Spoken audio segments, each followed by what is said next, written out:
Hi, welcome to Mommy School.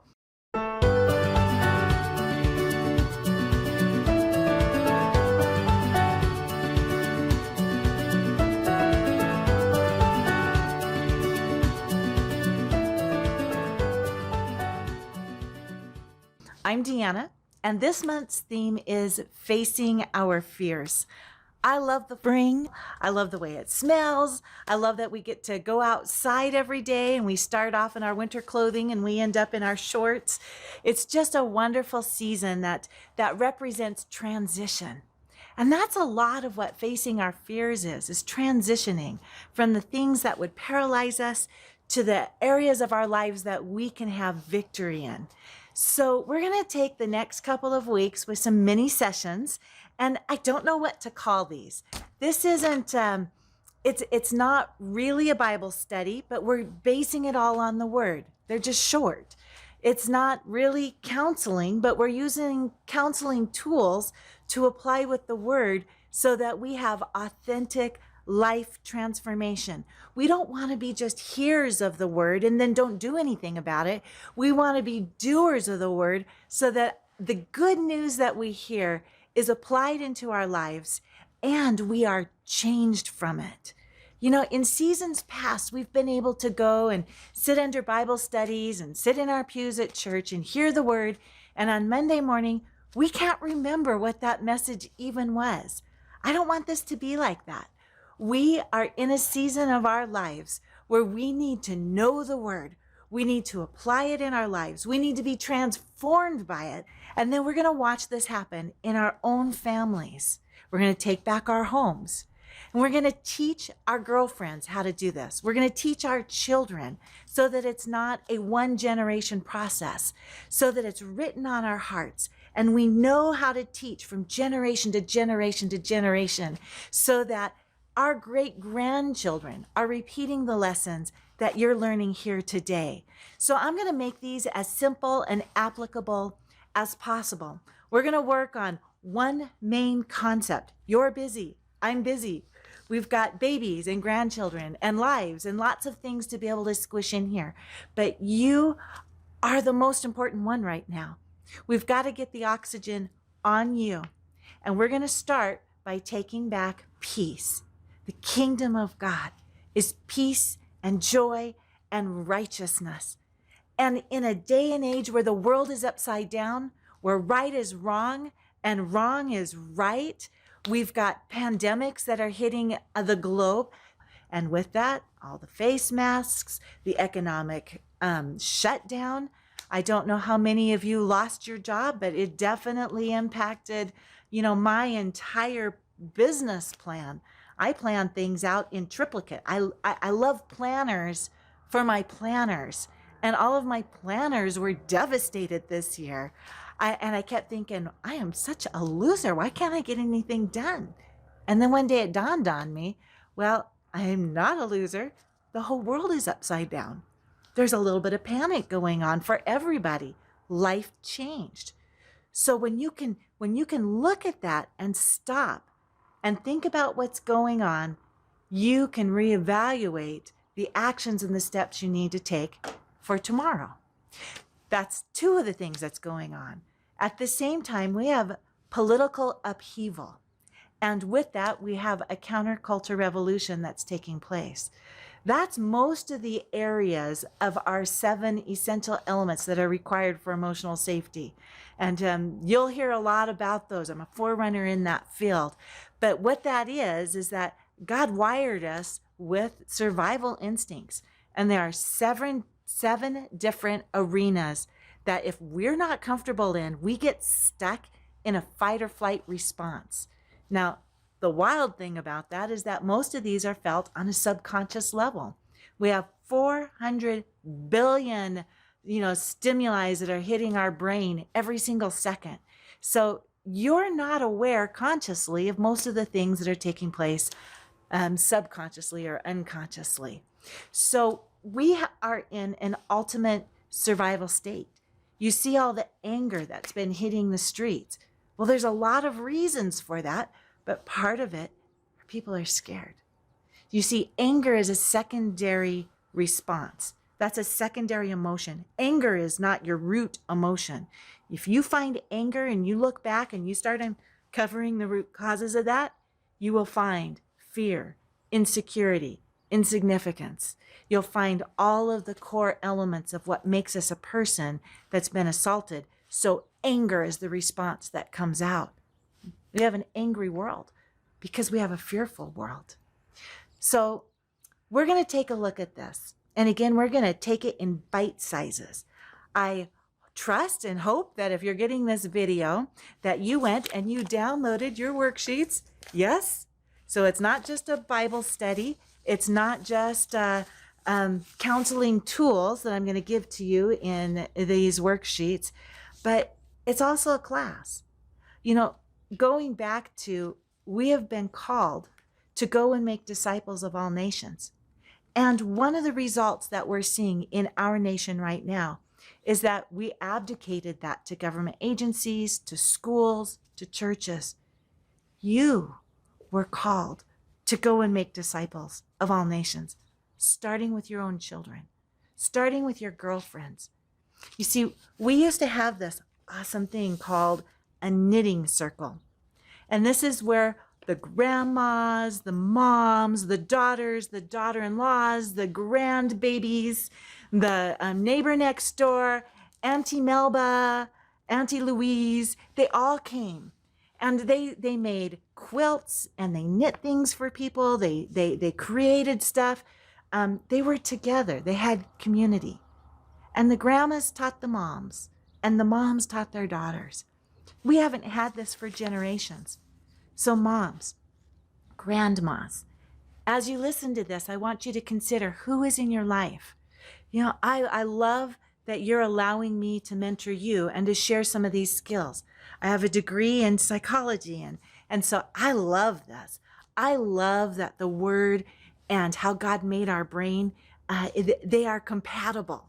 They are not in opposition to each other. Science confirms the word and word confirms the science. So you're going to hear these together. So I encourage you to apply these with your worksheet tools that I'm going to give you. I'm going to give you the entire week to chew on this. I don't want this to hit you on the surface level. I want this to change your life. And even though these might not seem like this giant epiphany to start with, I guarantee that by the time we get done with this little study, that if you follow each of these steps, you're going to begin to unlock some doors inside of you that's going to make a lot of sense. So I'm going to give you a quote from Churchill. This is a brilliant quote. And for those of you who remember your history, Churchill was the one who is in charge in the UK during World War II. That was a scary time.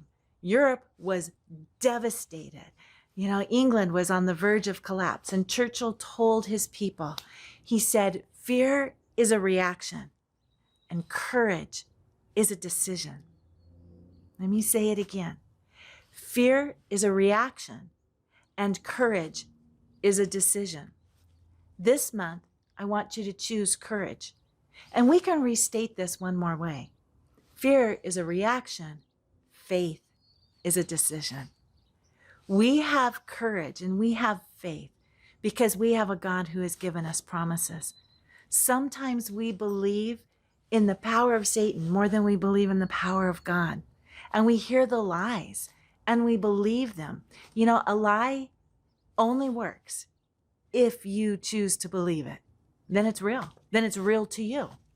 So we're going to take courage. We are going to take faith. And we are going to act on faith. So here's your assignment. Oh, I'm going to back up just one step because here's your tool. And then I'm going to give you the assignment. There's a old saying back in the old Wild West with the cowboys. And now you can't see this. Well, maybe I can move my camera just a little bit. See how brown that is if I go that way? Yeah, this is from Idaho. This is farmland. And it's kind of dry. We are a high mountain desert. Those are all the Boise Hills that are back there. And this is 100 acres. It's down, it's not our 100, but it's 100 acres. That's considered dry land right there. The cowboys, we still have cowboys around here. And cowboys know that if you are going to address a bull, younger bull, this would be pretty hard to do with a 2,000-pound bull. But if you're working with a bull and a bull's coming towards you, you've got to get your hands on the bull's horns, because those horns will gouge you and they can kill you.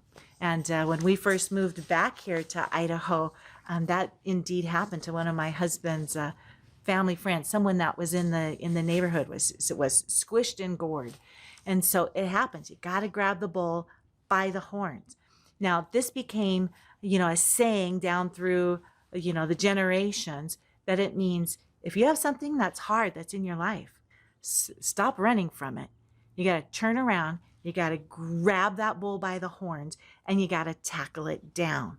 So this is what we have to do with fear. If we don't do this with fear, fear has the ability to grow and to become bigger than it ever was supposed to be. You're bigger than fear. Faith is the currency of heaven. Fear is the currency of this world.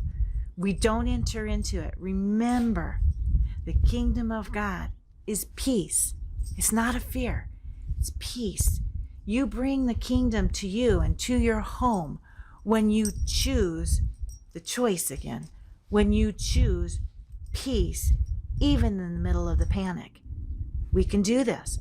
We have the ability. And over the next couple of weeks, I'm going to show you exactly how to do that. So for today, we're going to take the bull by the horns. And on your worksheet, I've given you some blank lines. I want you to think about all the things that you are fearful of. What is it that's keeping you up at night? Now, for each of us, we have some common things, I'm sure. I worry about my children like nobody's business. It's kind of in my job description. I didn't know that moms, worried this much. But stuff you'd never even think of. When my kids were little, everything became a weapon that could hurt them. And now that they're big, everyone is a weapon that can hurt them. And I worry about them. But I take those things to the Lord. I take that bull by the horns. There's some other areas of my life that I've become more anxious in, mostly around, cultural issues. I work with the schools, and I work with moms, and I've been watching this for almost 4 decades now. Oh, yeah. I don't look that old, do I? Yes, I did start when I was 11, but I also have been doing it every day of my life. And it has been very close to four decades now that I have not changed course. I want to encourage you that this time right now is a time that we still have to step into our roles as moms. Write down everything you can think of, and then I want you to do something for me. I'm going to put out a poll next week, and I want you to take the top thing that's on your list, and I want you to respond that back.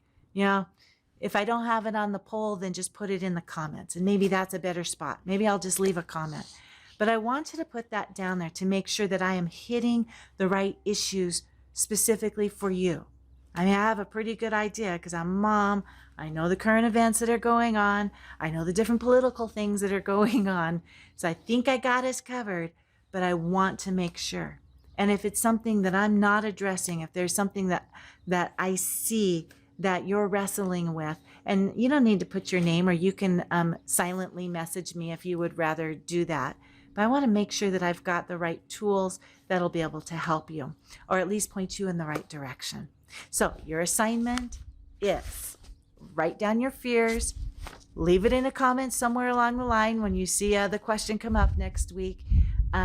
Tell your friends, pull them in, pull up the video, send them this link. Let's make sure your friends are doing this too. And then I want you to focus on fear is a reaction and courage is a decision, and get that just ingrained inside your head as you take the bull by the horns this week and refuse to enter into fear in your life and in your home.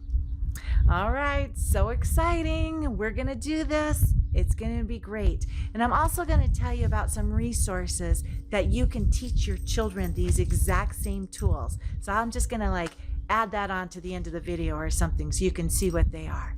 All right, bless you guys.